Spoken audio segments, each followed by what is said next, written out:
Welcome to California in Focus. I'm Eliana Kernodle.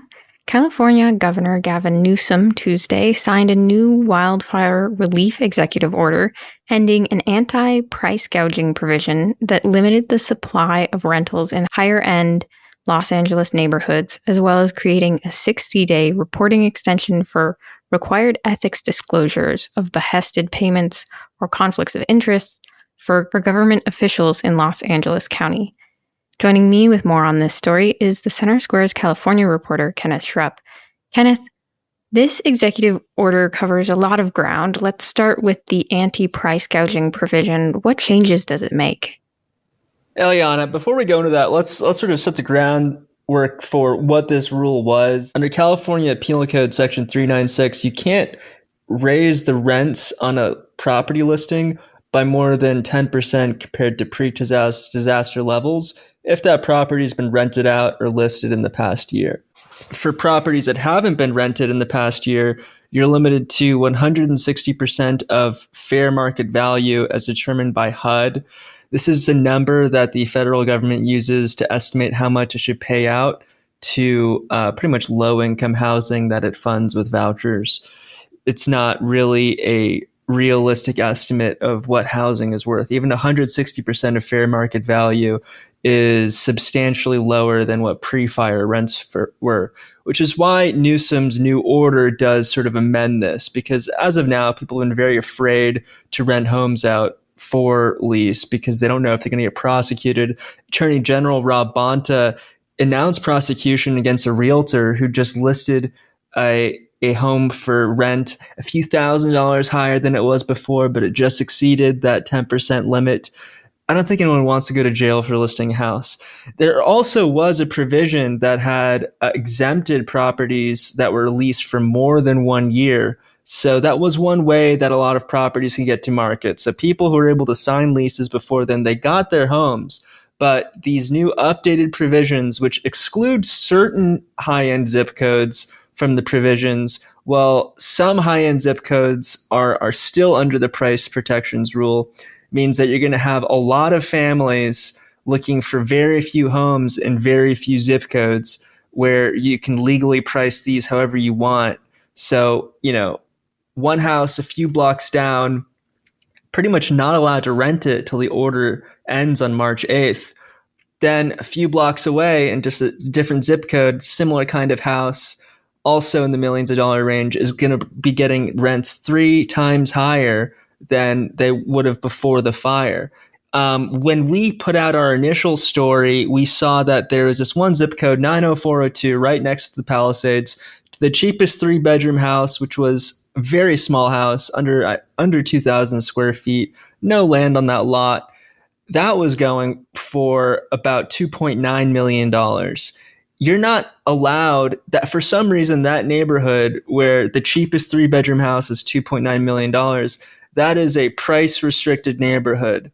But you go a few blocks over to 90049 and suddenly you can rent the houses for however much you want. It doesn't make any sense because 90402 is actually the closest area to the Palisades.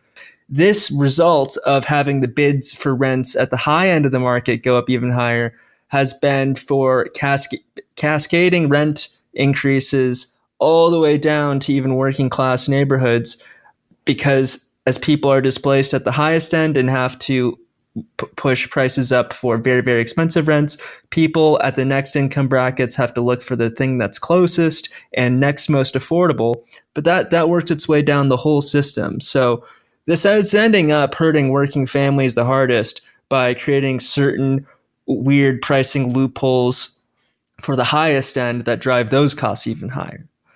If we continue looking at this order, we see a lot of other weird provisions. For example, this order includes a provision that extends the filing deadline for certain ethics disclosures by 60 days. Some of these ethics disclosures are pretty important for an area that's getting $2.5 billion in state aid. And right now, Newsom was just in D.C. asking for more federal aid. This fire is expected to have caused hundreds of billions of dollars in damage and be the costliest disaster in history. So we expect aid to be in the billions or even tens of billions of dollars. So just as all of these city officials are about to start voting on probably tens of billions of dollars, we're getting an ethics filing exemption that will not let us not really see what's going on with potential conflicts of interest. This is really important for something called behested payments. A behested payment is when someone in power, an elected official, just a city or county official, again, this order only applies to LA County. Let me just reiterate that. If they go and say, hey, go give $100,000 to this charity, this educational group, this non-government organization, that generally probably provides them with money, with foot soldiers, with legislative support, maybe even their friends or family work there. These behested payments disclosures exist so that you're making sure that legalized bribery isn't happening, because this is a way to provide a little bit of legal distance beyond just donating directly to someone's campaign. You can just give to an organization that they're affiliated with.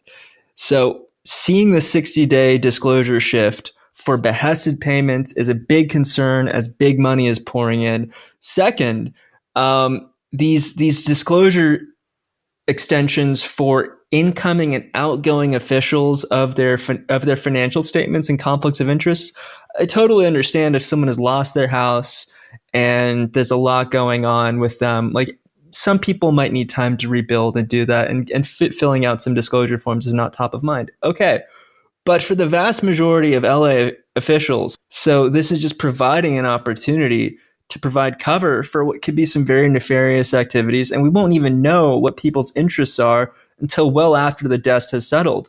This extension says that for any deadlines on or before April 1st, people will get a 60-day extension. Well, I think April 1st is the end of the first quarter, so a lot of these filings aren't due until then. 60 days after that, we're going to be halfway through the year. Who knows what kind of votes have been made, what kind of determinations have been made, what kind of contracts have been awarded, what kind of permissions to certain developers or groups have been given. We're not going to know how that interacts with individuals' financial gain or the gain of their friends and families without the requirements for these forms. Well, Kenneth, thank you for your insights on this story. Listeners can keep up with this story and more at thecentersquare.com.